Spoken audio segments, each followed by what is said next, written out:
Hello అండి. అందరికీ నమస్తే. అందరూ ఎలా ఉన్నారు? నేనైతే చాలా బాగున్నానండి. Welcome back to our channel. ఇవాల్టి మన వీడియో వచ్చేసి మన ఇంట్లో అందరూ ఇష్టపడే గడ్డ పెరుగుని ఎలా ప్రిపేర్ చేసుకోవాలో చూపించబోతున్నాను. మన ఇంట్లో పెద్దవాళ్ళ నుంచి పిల్లల వరకు పెరుగు లేకపోతే అస్సలు ముద్దే దిగదు కదండి. మరి ఇలాంటి కమ్మనైన పెరుగు కమ్మగా చేసుకోకపోతే ఎలా చెప్పండి? ఏముందిలే పెరుగు తోడు పెట్టుకోవడమే కదా, అందరికీ తెలిసిందే అనుకుంటున్నారా? అలా అయితే పొరపాటే. ఖచ్చితంగా మాత్రం ఈ వీడియో ఒకసారి స్కిప్ చేయకుండా చూడండి. ఈ పద్ధతిలో పాలు తోడు పెట్టుకుంటే కనుక మీరు ఏ పాలతో తోడు పెట్టినా సరే పెరుగు గడ్డలాగా జున్ను ముక్కలా వస్తుంది. పెరుగు అనేది మన హెల్త్కి చాలా ఇంపార్టెంట్ అండి. ఇందులో మనకి కావాల్సిన గుడ్ బ్యాక్టీరియా ఫామ్ అవుతుందన్నమాట. ఇలాంటి పెరుగును సరైన పద్ధతిలో తోడు పెట్టుకుంటేనే ఇందులో గుడ్ బ్యాక్టీరియా అనేది చక్కగా ఫామ్ అవుతుంది. అలాగే మనం హెల్దీ ఉండడానికి కూడా చాలా హెల్ప్ అవుతుంది. మరి మాత్రం లేట్ చేయకుండా కమ్మటి పెరుగు గడ్డలాగా జున్ను ముక్కలాగా ఎలా ప్రిపేర్ చేసుకోవాలో ప్రాసెస్ చూసేద్దాము. ముందుగా దీనికోసం నేను ఇక్కడ 3/4 లీటర్ వరకు చిక్కటి పాలు తీసుకున్నాను. మాది పల్లెటూరు కాబట్టి అప్పుడే పిండిన పాలు చక్కగా చిక్కగా దొరుకుతాయండి. చూడండి, ఇంకా దీనిపైన నురుగ కూడా పోలేదు. మీరు ఎటువంటి పాలు తీసుకున్నా, పాల ప్యాకెట్ తీసుకున్నా, అలాగే పాల కేంద్రం నుంచి తెప్పించుకున్నా సరే కొంచెం ఫ్యాట్ ఉన్న పాలు తీసుకుంటే కనుక పెరుగు అనేది కమ్మగా ఉంటుంది. అలాగే గడ్డగా ఎక్కడ కూడా తోడు పెట్టినప్పుడు నీరు లేకుండా ఉంటుంది. ఇప్పుడు ఒక గిన్నెని కొంచెం వాటర్తో కడిగేసుకుని ఈ పాలను వేసుకోవాలి. ఇలా చేయడం వల్ల పాలు కాచినప్పుడు అడుగంటకుండా ఉంటుంది. చూసారా పాలు ఎంత చిక్కగా ఉన్నాయో. ఇక్కడ మీకు ఒక టిప్ చెప్తానండి. పాలు మనకి చిక్కగా ఉన్నాయో లేదో తెలుసుకోవాలంటే ఈ చిన్న టిప్ పాటించి చూడండి. మన చేతి మీద చిన్న పాల బొట్టు వేసి చూడండి. అది వెంటనే గనక మన చేతి నుండి కారిపోతుందంటే పాలల్లో నీళ్లు శాతం ఎక్కువగా ఉన్నట్టండి. ఇక్కడ చూడండి, నేను ఎంత పడేసినా ఆ బొట్టు కిందకి పడట్లేదు అనమాట. మనకి పాలు చక్కగా చిక్కగా ఫ్రెష్గా. మీరు పాలు అనేవి ఇంటి దగ్గరలో పోయించుకున్నా లేదంటే కేంద్రం నుండి తెచ్చుకున్నా సరే ఈ టిప్ అనేది ఒకసారి పాటించి చూడండి. ఇప్పుడు స్టవ్ మీద పాలు పెట్టేసుకుని ఫ్లేమ్ అనేది సిమ్లో పెట్టుకోవాలండి. సిమ్లో పెట్టుకుంటేనే మనకి పాలు చక్కగా మరుగుతాయి అనమాట. మీరు హైలో పెట్టుకున్నారంటే పాలు పొంగిపోతాయి, అలాగే సరిగ్గా తోడుకి రావన్నమాట. పాలు ఎప్పుడైనా సరే చక్కగా మరిగించుకోవాలండి.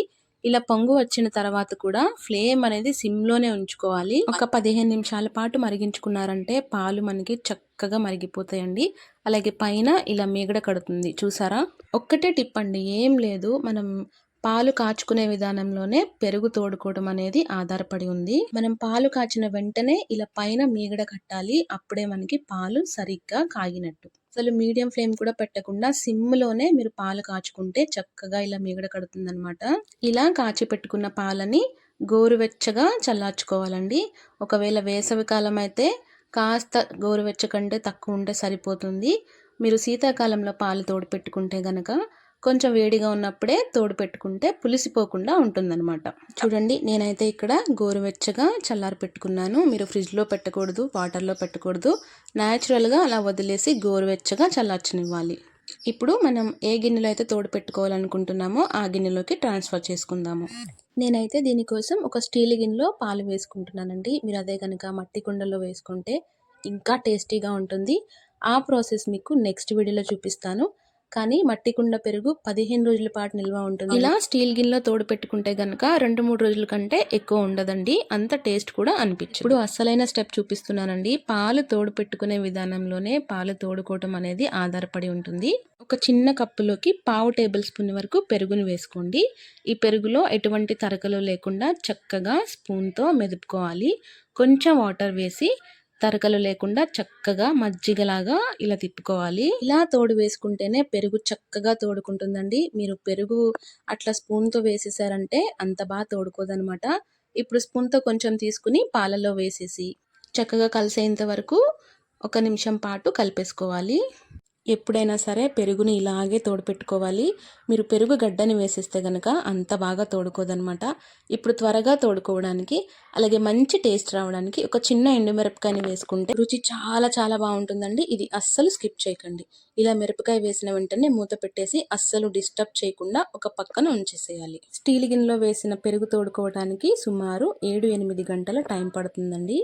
చూసారు కదా, మనకి పెరుగు చక్కగా తోడుకుందండి. ఎక్కడ కూడా నీరు లేకుండా, లూజ్గా లేకుండా గట్టిగా తోడుకుంది. చూసారా, ఎండుమిర్చి వేయడం వల్ల రుచి కూడా చాలా బాగుంటుంది. అలాగే త్వరగా తోడుకుంటుంది. ఇప్పుడు దీనిపైన మీగడ తీయాలనుకుంటే వెంటనే కదపకుండా ఫ్రిడ్జ్లో పెట్టేసి ఒక 5 నిమిషాలు ఉంచారంటే పైన మీగడ చక్కగా తెట్టలాగా వచ్చేస్తుంది. లేదు అలాగే ఫ్రెష్గా తినాలి అనుకుంటే చక్కగా వెంటనే వేసేసుకోవచ్చండి. నేనైతే కాసేపు ఫ్రిడ్జ్లో పెట్టుకొని వేసుకుంటానన్నమాట. పైన మీగడ కూడా చక్కగా వచ్చేస్తుంది కాబట్టి. చూసారు కదా పెరుగు ఎంత కమ్మగా తోడుకుందో, తింటే కూడా అంతే బాగుంటుందండి. ఈ స్టెప్స్ పాటిస్తూ చేశారంటే కమ్మని గడ్డ పెరుగు మీరు ఎంజాయ్ చేసి తీరుతారు. ఖచ్చితంగా గుర్తుపెట్టుకోవాల్సిన టిప్ ఏంటంటే, మీరు శీతాకాలంలో పెరుగును తోడు పెట్టుకుంటే గోరువెచ్చగా కంటే కాస్త వేడిగా ఉన్నప్పుడు పాలు తోడు పెట్టుకోవాలి. అలాగే సమ్మర్లో గనుక తోడు పెట్టుకుంటే మాత్రం ఖచ్చితంగా గోరువెచ్చగా ఉన్నప్పుడు మాత్రమే తోడు పెట్టుకోవాలి. అలాగే తోడు కాస్త ఎక్కువైనా పులిసిపోయే ఛాన్స్లు ఎక్కువగా ఉంటాయండి.